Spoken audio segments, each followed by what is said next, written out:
सनातन निष्ठा हमें निरंतर आगे बढ़ने की प्रेरणा प्रदान करता है।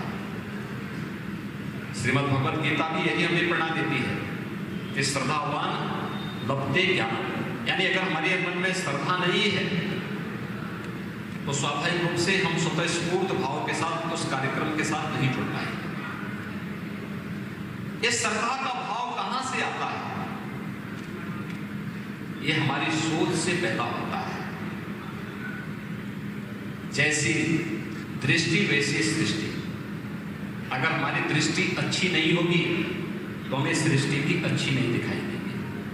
इसलिए हमें सोच को ठीक करना होगा। सोच को ठीक करने का मतलब एक सकारात्मक सोच को आगे बढ़ाना होगा। हमारी सकारात्मक सोच होगी तो हमें सब जगह सकारात्मकता ही दिखाई देगी। हमारी नकारात्मक सोच होगी तो हमें हर अच्छे कार्य में भी समस्या दिखाई देगी। लेकिन सकारात्मक सोच होगी तो बड़ी से बड़ी चुनौती में भी आपको समाधान दिखाई देगा। और जहां समाधान है वहीं पर आगे बढ़ने के लिए भी रास्ता है।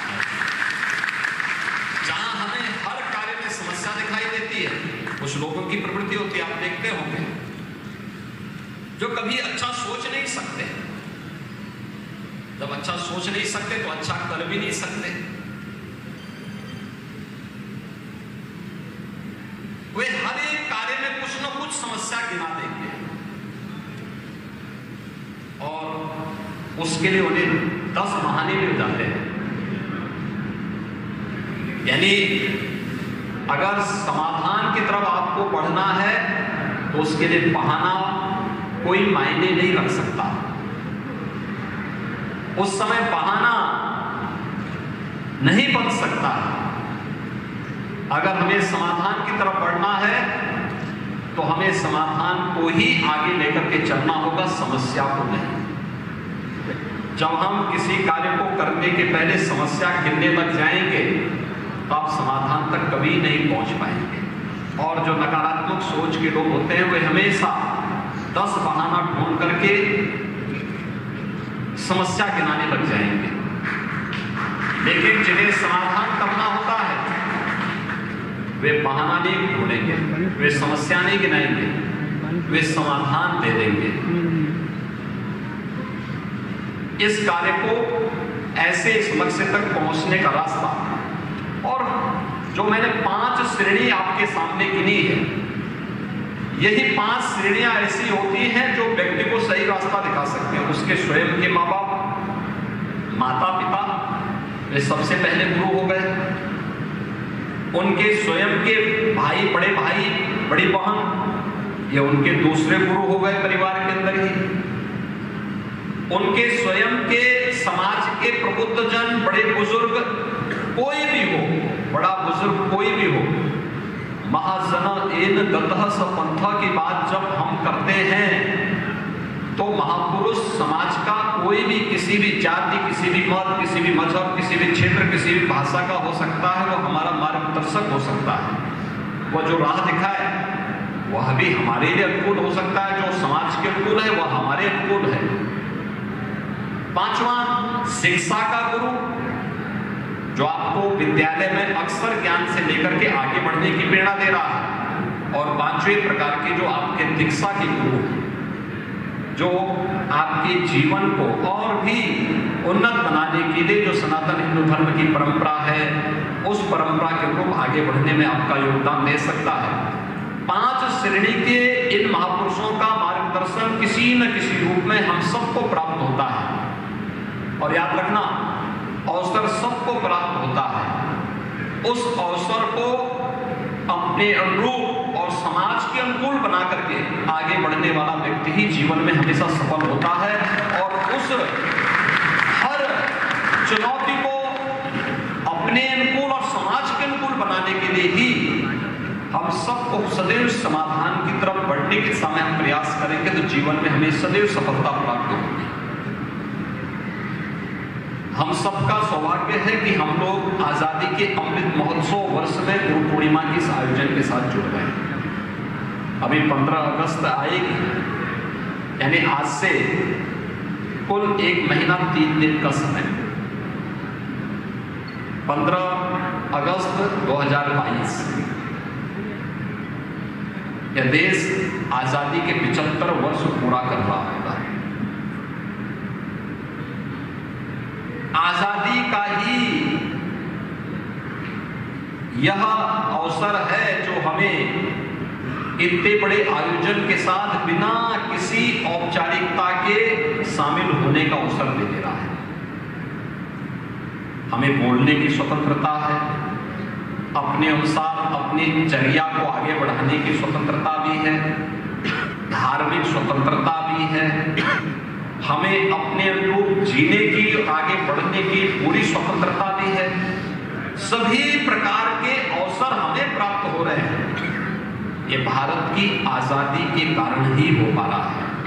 याद करिए, क्या 1947 के पहले ऐसा कुछ था क्या? आजादी के पहले इतना बड़ा जमावड़ा अगर एक जगह कहीं कोई करता, क्या उस समय की हुकूमत इस प्रकार की अनुमति दे पाती और देती? क्या उसके लिए इस प्रकार का अवसर देता? नहीं होता। आज हम अपने पर्व और त्योहार इतने शांतिपूर्ण और सौहार्दपूर्ण तरीके से मनाते हैं। क्या ये आजादी के पहले संभव होता था क्या? आज हम लोग अपने अनुसार कहीं भी अपना भाषण दे सकते हैं, अपने अनुसार अपना स्कूल चयन कर सकते हैं, अपने अनुसार अपने जीवन को आगे बढ़ा सकते हैं। क्या ये 1947 के पहले संभव था क्या? नहीं।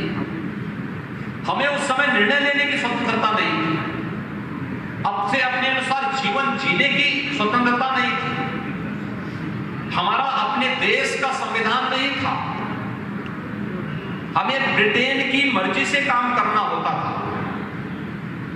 भारत को अपनी किसी भी प्रकार की आजादी नहीं थी। जो मौलिक स्वतंत्रता प्रत्येक व्यक्ति के जीवन के लिए आवश्यक होता है, वो उस समय किसी को नहीं थी।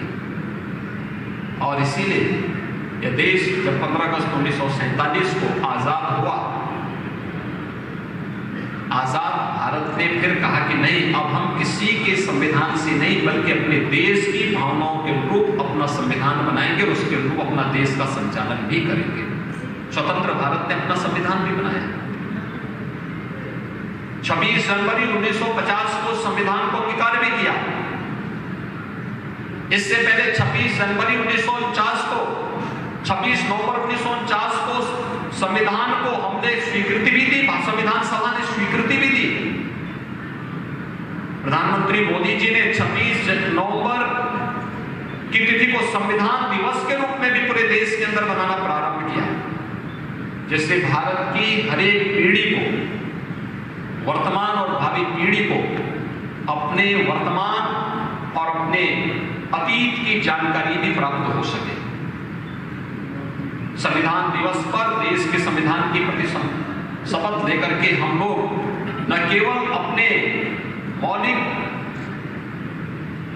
कर्तव्यों के बारे में, बल्कि मौलिक अधिकार के साथ साथ उन कर्तव्यों के बारे में जो एक नागरिक के रूप में, भारत के एक नागरिक के रूप में हमारे होने चाहिए, उन सब की शपथ भी हर भारतवासी लेता है।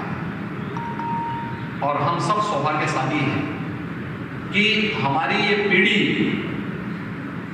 आजादी के 75 वर्ष की इस आयोजन की साक्षी बन रही है।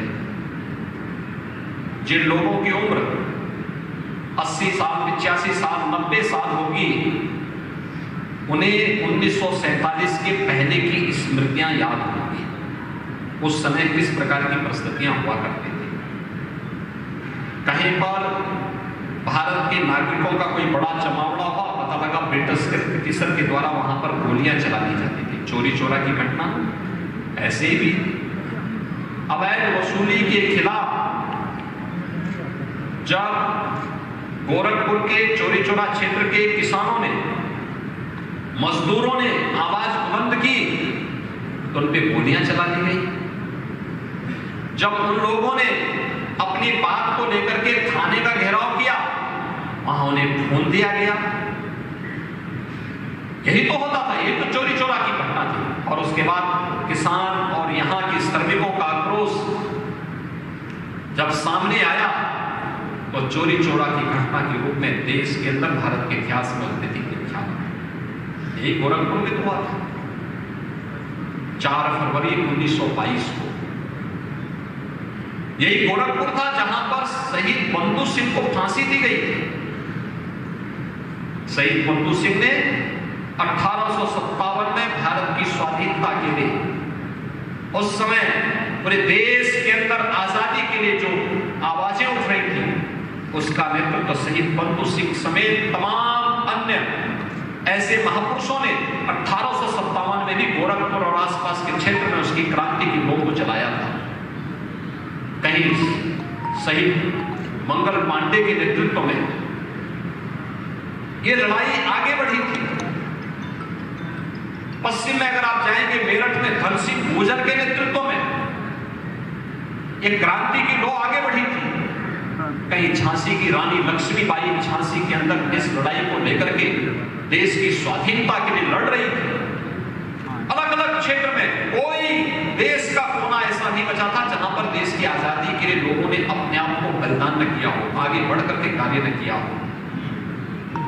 गोरखपुर में ही 1942 में दोहरिया में भी घटना घटित हुई थी। यानी हम लोग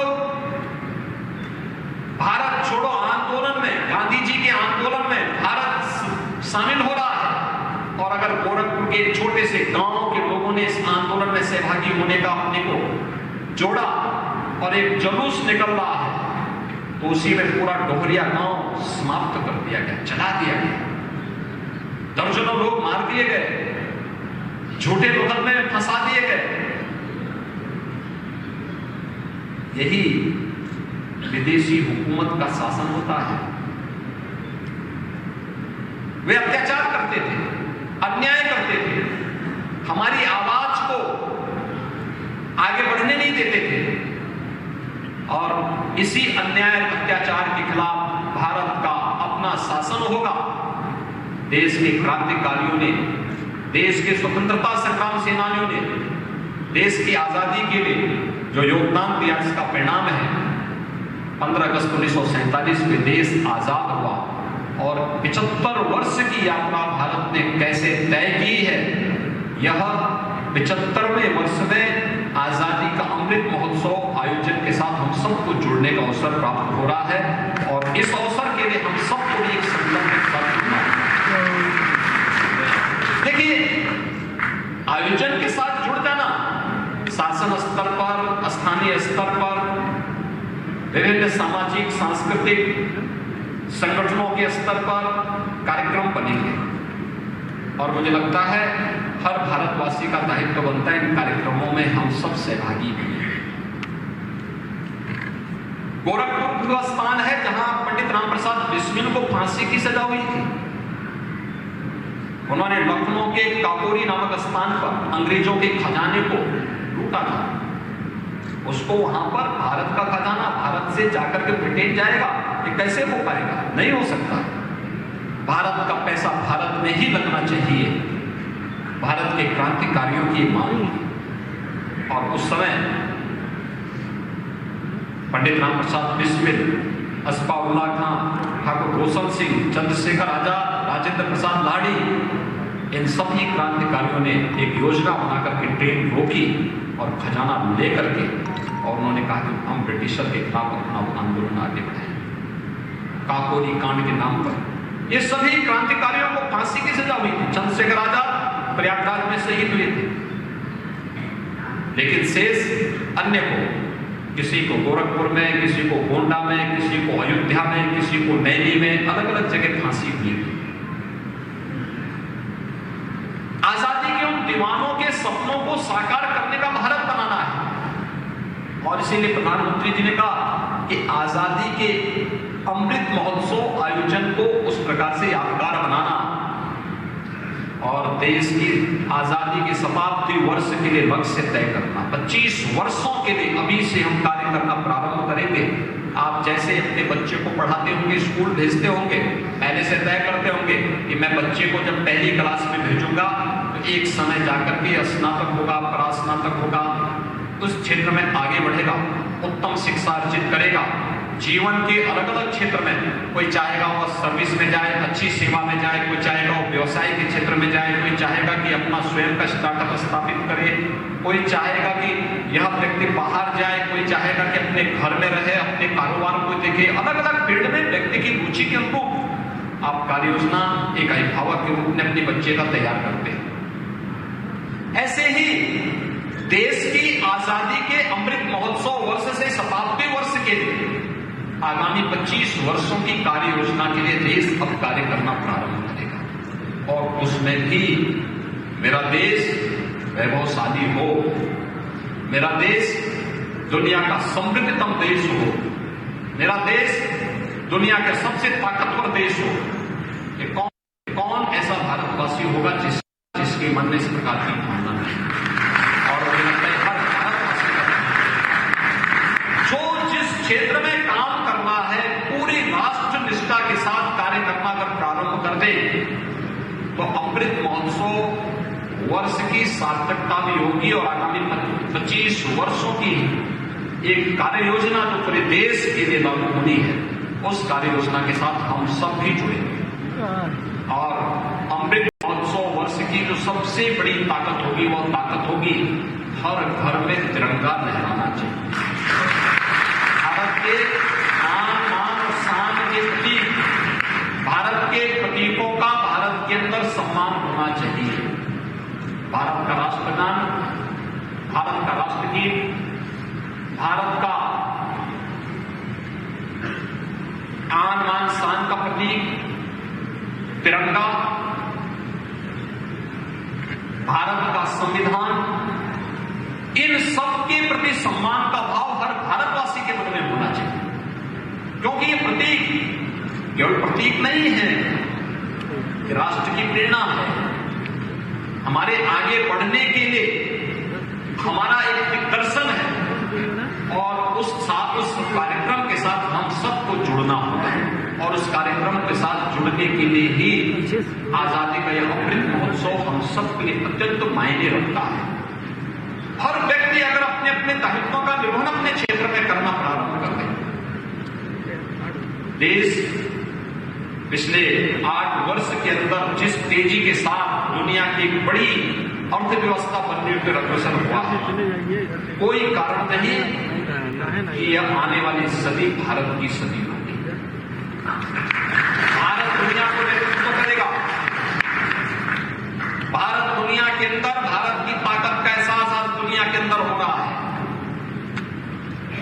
भारत की अर्थव्यवस्था दुनिया के अंदर तेजी के साथ बढ़ती हुई अर्थव्यवस्था में है और वर्तमान में कोरोना जैसी महामारी के बावजूद लोकतांत्रिक व्यवस्था में भारत के अंदर प्रत्येक व्यक्ति के मौलिक अधिकारों की रक्षा करते हुए कोरोना प्रबंधन के साथ ही उत्तर प्रदेश ने और देश ने जो लक्ष्य प्राप्त किए हैं, आज भारत देश के अंदर सबसे तेजी के साथ बढ़ती हुई अर्थव्यवस्था के साथ आगे बढ़ रहा है। ये चीजें साबित करती हैं कि हमारा जो ट्रैक है एकदम सही है। लेकिन देश की सरकार, प्रदेश की सरकार जिस लक्ष्य को प्राप्त करने के लिए कार्य कर रही है, हम सबका दायित्व भी बनता है कि हम भी उसके साथ जुड़ करके उस लक्ष्य को प्राप्त करने के सामने हम भी अपने स्तर पर अपने क्षेत्र में योगदान करें। लेकिन कोई व्यक्ति ये नहीं कह सकता कि साहब मैं क्या करूं तो जो है मैं सरकार का पार्टी। आप सब लोकतंत्र में जनता मालिक होती है और लोकतंत्र में जनता सब कुछ करती है।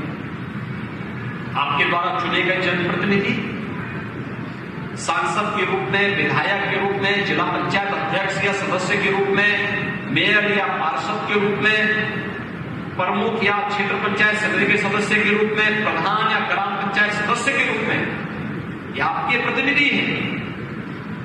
वे आप ही का भावनाओं का प्रतिनिधित्व करते हैं, उन विकास के कार्यक्रमों को आगे बढ़ाते हैं।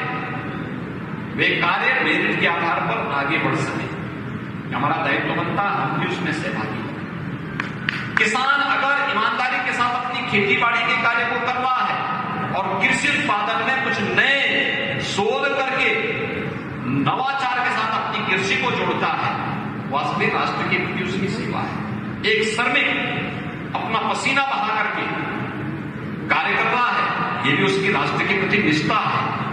एक शिक्षक अगर स्कूल में जाकर के ईमानदारी के साथ अपने बच्चों को स्कूल में पढ़ाने का काम कर रहा है, अध्यापन के कार्य को ईमानदारी के साथ कर रहा है, यह भारत के प्रति उसकी अटूट निष्ठा का प्रमाण है।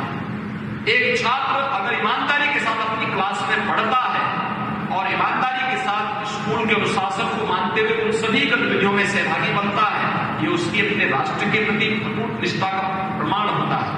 एक सरकारी कर्मचारी हो या किसी भी फील्ड से जुड़ा हुआ कोई व्यक्ति, कलाकार हो या फिर व्यापारी हो, अधिवक्ता हो, जो भी अपने अपने फील्ड में पूरी ईमानदारी के साथ कार्य कर रहा है, यह राष्ट्र के प्रति उसकी अटूट निष्ठा का प्रमाण भी है। और उस अभियान के साथ हर भारतवासी को जुड़ने की आवश्यकता है। जो भी उस फील्ड के साथ जुड़ रहा है वह संविधान का सम्मान कर रहा है, भारत के प्रतीकों का सम्मान कर रहा है, भारत के स्वाधीनता संग्राम सेनानियों का सम्मान कर रहा है। और हमारा प्रयास होना चाहिए अमृत महोत्सव के कार्यक्रम को हम लोग पूरी भव्यता के साथ करें। क्या ये संभव हो सकता है कि हमारी संस्थाओं में 15 अगस्त के आयोजन के साथ 11 अगस्त से लेकर 18 अगस्त के बीच जो विभिन्न प्रकार के आयोजन होने हैं, अलग अलग दिन अलग अलग प्रकार के कार्यक्रम हो, बेसिक शिक्षा परिषद, माध्यमिक शिक्षा, उच्च शिक्षा, तकनीकी शिक्षा, व्यवसायिक शिक्षा, इन सब से जुड़े हुए बच्चे अलग अलग दिन प्रभात फेरी के कार्यक्रम के साथ जुड़े, स्वच्छता अभियान के साथ जुड़े। स्वच्छता की कीमत को तो पूर्वी उत्तर प्रदेश से ज्यादा कौन समझ सकता है। याद करिए, यही जुलाई का महीना होता था जब हर माँ बाप सशंकित रहता था। आज से 4 साल पहले कब दिमागी बुखार आ जाए, कब ये मौकी बीमारी आ जाए, कब बच्चे को निगल ले, कोई भरोसा नहीं होता। आज दिमागी बुखार को स्वच्छ भारत अभियान ने और स्वच्छ पेयजल की उपलब्धता के जिस लक्ष्य को प्राप्त करने के दिशा में कार्यक्रम बढ़ाए हैं, 95% मौतों को नियंत्रित किया जा चुका है। जनता का शासन प्रशासन के सहयोग बना, बीमारी नियंत्रित हो गई। लेकिन जब लोग गंदगी में रहते थे, लोग स्वास्थ्य के बारे में बहुत जागरूक नहीं थे, स्वच्छता के प्रति जागरूक नहीं थे, तो इसी गोरखपुर के बीआरडी मेडिकल कॉलेज में 1200 से 1500 बच्चों की मौत हुई थी। गांव में जो व्यक्ति बीमार है, जो बच्चा बीमार है, वहां मौत हो रही है, वो अलग सी है। एक लंबी श्रृंखला खड़ी होती थी, बदनामी अलग से होती थी। हम केवल दोषारोपण करते थे, सरकार ने दोषारोपण नहीं किया, सरकार ने अपने स्तर पर व्यवस्था की और परिणाम क्या रहा? 95% मौत को नियंत्रित करने में सफलता प्राप्त हुई है। इसमें केवल सरकार ने ही योगदान नहीं किया, जनता का भी सहयोग लिया गया, तमाम अन्य संगठनों ने भी सहयोग किया, सामाजिक संगठन भी आए, व्यापारिक संगठन भी आए, अलग अलग स्तर के लोगों ने सहभागिता सुनिश्चित की। आंगनबाड़ी, आशा वर्कर, ये सभी लोग जुटे, स्वास्थ्य विभाग में जुड़ा, ग्राम्य विकास, पंचायती राज, नगर विकास, महिला और बाल विकास विभाग, सभी लोग जुड़े।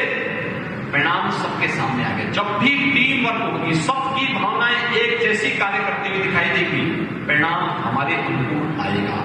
जब भी अलग अलग हमारी सोच होगी, अलग अलग दिशा में हर व्यक्ति जाएगा, परिणाम हमेशा प्रतिकूल हो जाएगा। और इसलिए एक दिशा में सोचना, एक साथ चलना, एक साथ मिलकर के कार्य करना और लक्ष्य की प्राप्ति करने के लिए अहरनिश प्रयास करना, ये जीवन का लक्ष्य होना चाहिए। और हम लोगों ने इसको दिया। स्वच्छ भारत मिशन की कीमत को हम लोग समझ सकते हैं। जो आज से 4 साल पहले गोरखपुर में ही गोरखपुर, देवरिया, कुशीनगर, महाराजगंज, बस्ती, संत कबीर नगर, सिद्धार्थ नगर के हजारों बच्चों की मौत को अपनी आंखों के सामने देखते थे।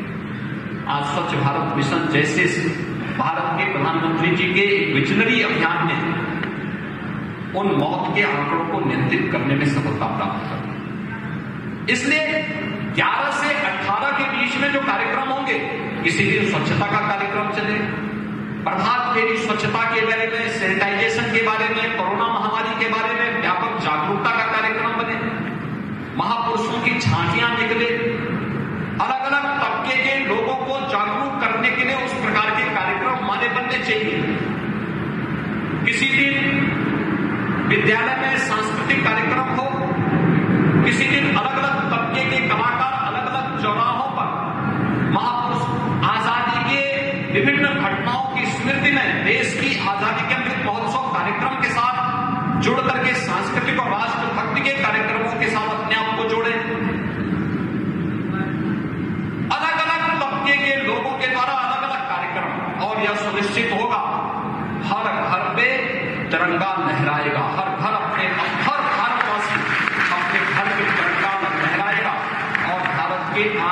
सांड के प्रति, तिरंगा के प्रति सम्मान का भाव व्यक्त करेगा, तो स्वाभाविक रूप से आगामी लक्ष्यों को प्राप्त करने के संकल्पों के साथ हम सब जुड़ पाएंगे।